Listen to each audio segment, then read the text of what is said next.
All right, we are moving on to number 6. So our number 6, again, let's focus on our y-intercept first. When x is 0, we are given a -6. So we have a plot point here, 0, -6. Vertex, well, our x is a -b, which we don't have one, so it's 0. Doesn't matter. What we're going to get is going to be a 0 for x. So 0 here, our axis of symmetry is x equals 0.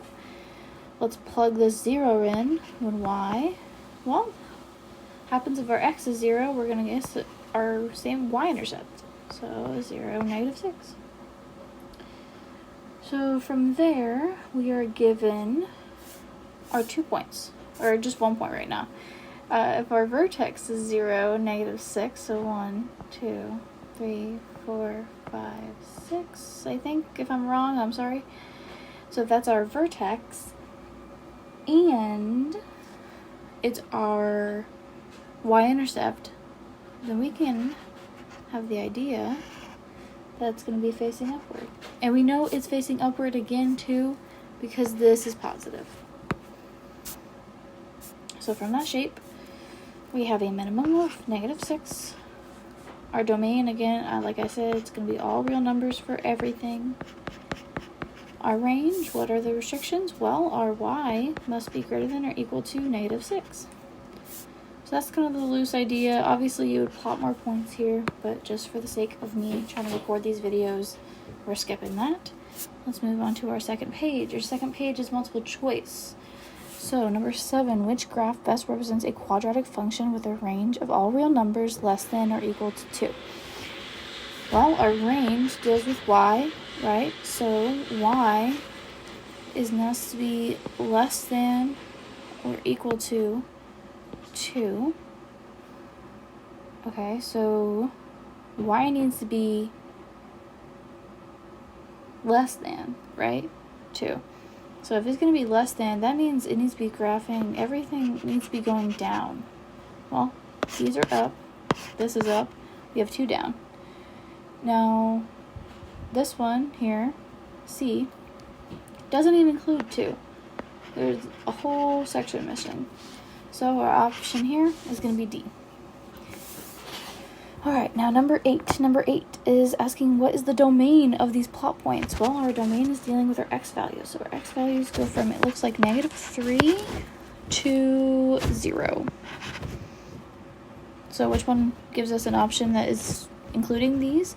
Well, our answer on C, it needs to be greater than or equal to -3, which is true, but it needs to be less than 0, which is what we need. So our answer here is C. Number 9, what is the range of the function f of x equals -x squared plus 30x?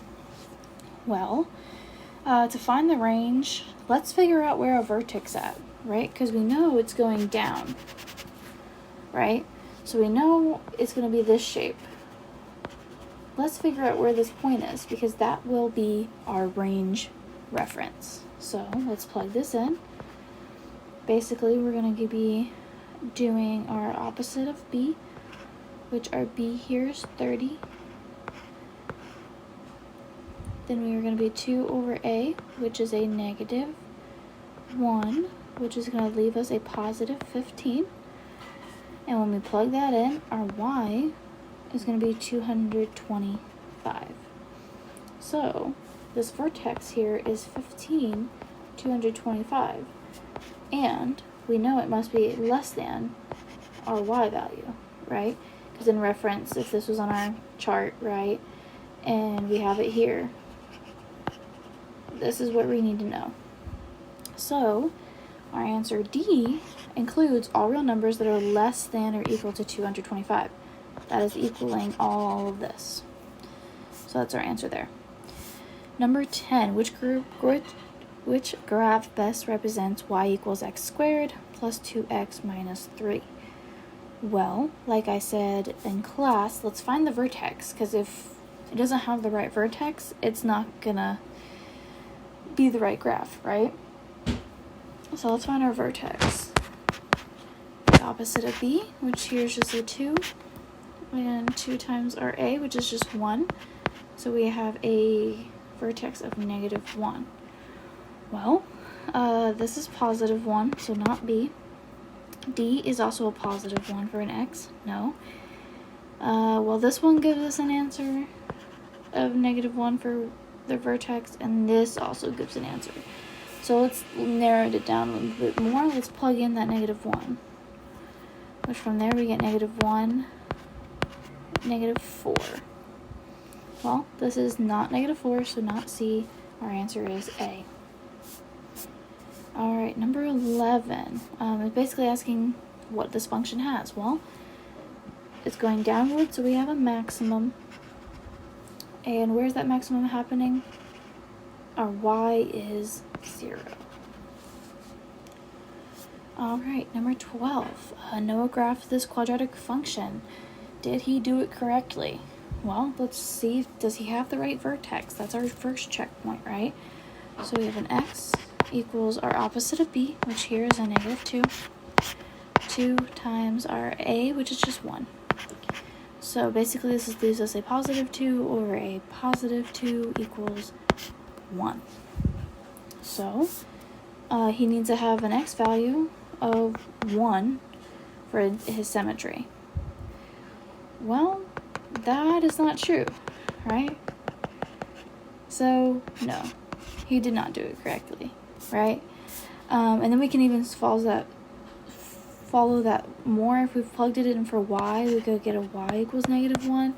And again, he does not have that point there either.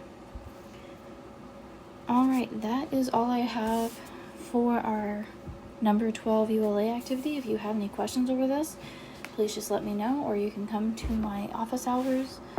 I hope you all luck on our next test that goes over this.